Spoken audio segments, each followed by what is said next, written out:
So, what is a short sale? Have you thought about that before? You might think it's a foreclosure. That's a common misconception. But it's not a foreclosure. It's a situation where the homeowner still owns the property, but they're what some people call in the car business underwater, which means that they owe more than it's worth. So let's just say you owe 300,000, but it's only worth 225. You can only sell it for 225. That's a problem because on the day you do sell the property, you need to pay the bank back everything. But you can't. You're $75,000 short of what you owe the bank. And so it's a funny thing about banks, right? They usually want all their money, right? Darn banks, they want all their money. And like who wouldn't? Can't blame them. So that's a big problem. What do? Well, there's a formal process for this, but I'm going to kind of boil it down to you call up the bank or apply online. It goes a little bit like this. Hey, bank. Hey, yeah, you remember me? Yeah, it's Jack. Hey, yeah, right. I know I owe you. I know I owe you 300,000. I know. That's why I'm calling. You see, the problem is, the house isn't worth 300,000.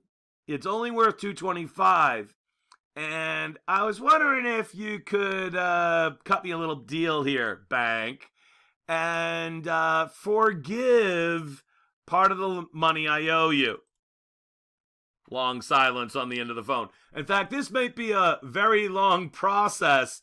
This could easily take like 3 to 6 months to get this approved because the bank is basically taking a hit of $75,000 a year, and that stinks for the bank. And you're asking the bank for partial loan forgiveness. Partial loan forgiveness. You're asking them to cut you some slack here. Hey, bank, know that 300,000 I owe you?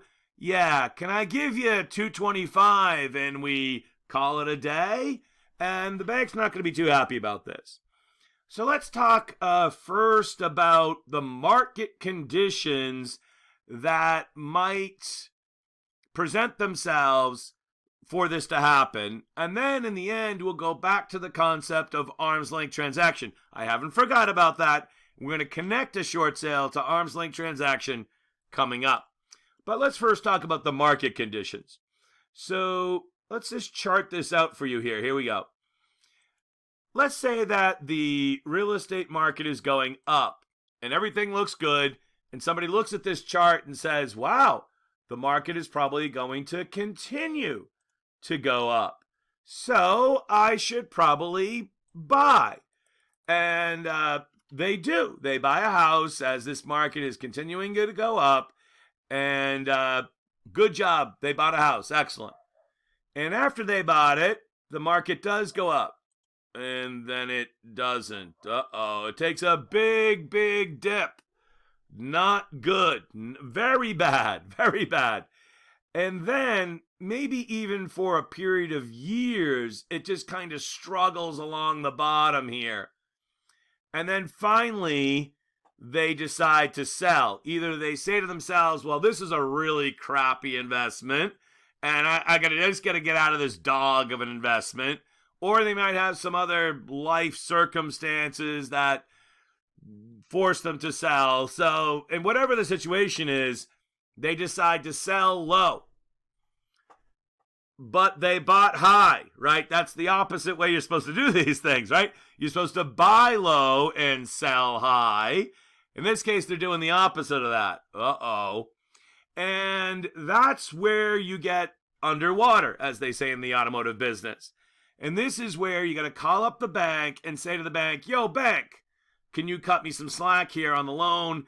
Maybe if I give you 225, we can call it a day. You'll forgive that $75,000 portion of the debt. And again, 3 to 6 month process to get this done. Who's the big winner in this situation? Who's the big winner and I'm just going to change colors here. Have you thought about who the big winner is? It's going to be the new buyer, or potentially going to be the new buyer. Because the new buyer is going to buy it down here, and if they hold on to it long enough, usually the market goes, most markets bounce back, right? It's just a matter of time. So yeah, the new buyer is probably going to be the big winner here because they are buying it low. And hopefully if they hold on to it long enough, they'll eventually be able to sell it high. So these can be a really good deal if you can find them. The problem is this usually happens during a major economic downturn like how shall I say this? The Great Recession of 2009, 10, 11, 12, that period. You used to see a lot of short sales back then because the economy stunk. And that's also usually when it's difficult to buy. And getting financing back then was incredibly difficult. And there weren't a lot of buyers. Basically, we call this a situation of market capitulation, where like the armadillo just goes on its back and say, I give up. And there's no buyers out there. And the houses would just sit there like forever and hundreds of days on the market. There's just nobody out there to buy that house. And eventually, if you're thinking that this is somehow related to foreclosure, it is in a kind of way. In that if the bank denies the short sale application, which happens, sometimes that happens, if the bank denies the short sale application, the next logical, the almost Machiavellian decision is to stop paying your mortgage. Because you got to get out of this one way or another, and you might as well stick that mortgage money that you would have paid in your pocket so that you can save it up for a rainy day. And that's ruthless, but some people make that decision. And then they live in that house for 6-7 months or whatever until the bank gets around to foreclosing upon them, and that has cost to the bank. Then the bank's got to clean out the property, hire an agent, winterize it, all those things. And that's expensive for the bank. The last thing a bank wants to do, my father would tell me this, is own a piece of property. They can't live in it. They get no utility from it. It's just a debit on their book. They don't want to own property. So while taking a $75,000 loss stinks for the bank, it's much better than losing 95 or 105 or something like that. So yeah, that's the kind of the trade-off here for the bank. The seller can then hopefully reinvent their life, so to speak. There might be a problem with their credit. It's probably not as bad as a bankruptcy or a foreclosure, but definitely there could be a credit issue. And sometimes you actually have to pay taxes. Ouch! You're going to pay taxes on that $75,000 loan forgiveness. Because as far as the IRS is concerned, that is money that you gained and did not pay taxes on. Oh, man. So not only did you kind of lose your house, but now you got to pay taxes on the part of the loan that they forgave. Because they technically, that from an accounting point of view, that's income. Ouch. Yeah, that stunk, no doubt about it.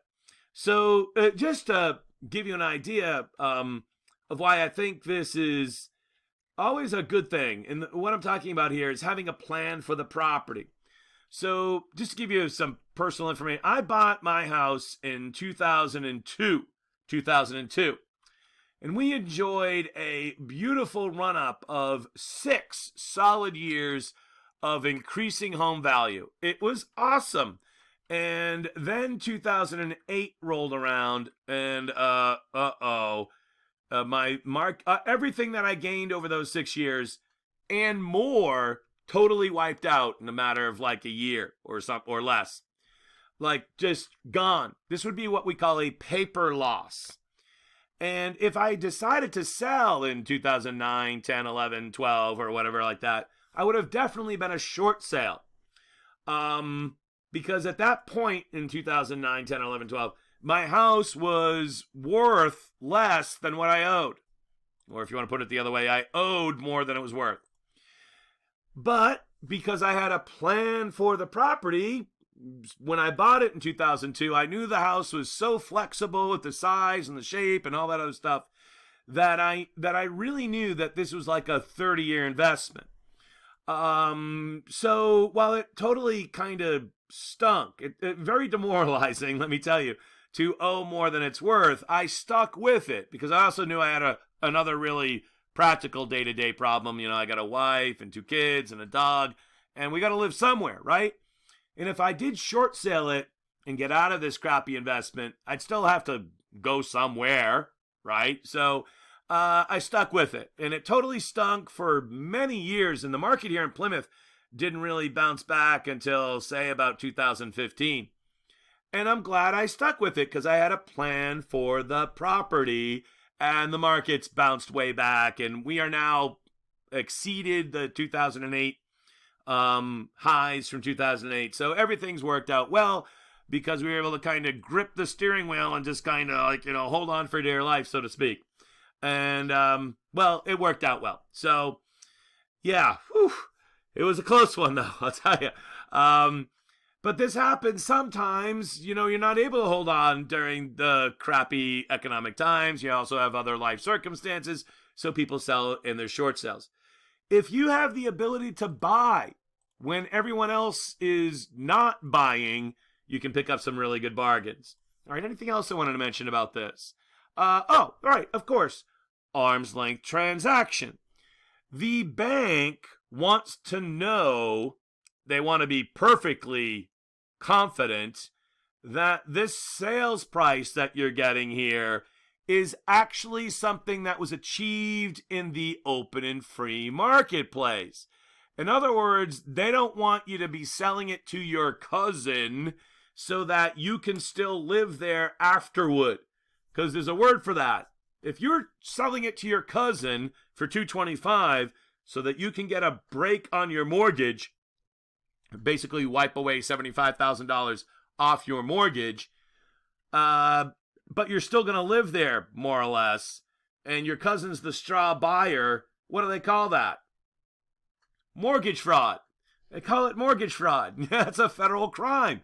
You can't do that. So highly likely, getting back to arm's length transaction, they're going to have you sign a arm's length transaction affidavit, which is, a sworn statement saying that, and by the way, who has to sign this? The agent, the buyer, the seller, the lawyers, everybody involved.